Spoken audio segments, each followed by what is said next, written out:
ये कहानी है मेरे गांव की। मेरे दो मामा रहते थे अपने पूरे परिवार के साथ। सब कुछ अच्छा चल रहा था, लेकिन एक दिन सड़क दुर्घटना में मेरे बड़े मामा की मृत्यु हो गई। उसके कुछ ही दिन बाद मामी ये सदमा बर्दाश्त नहीं कर पाई, उनकी भी मृत्यु हो गई। छोटे मामा ने कुछ दिनों के बाद गांव को खाली करने का सोचा। गांव खाली करके शहर शिफ्ट हो गए, लेकिन कुछ ही दिनों के बाद उन्हें गांव के घर का मरम्मत करवाना था, इसलिए वो वापस चले आए।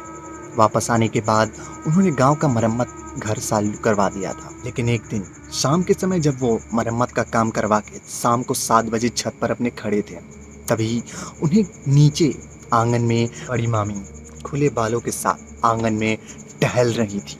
ये देखकर बड़े मामा की आंखें फटी की फटी रह गई।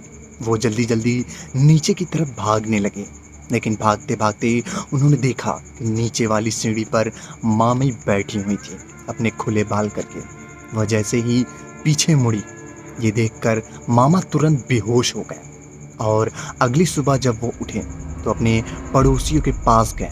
उन्होंने रात की सारी घटना उन्हें बताई और वह तुरंत ही शहर चले गए।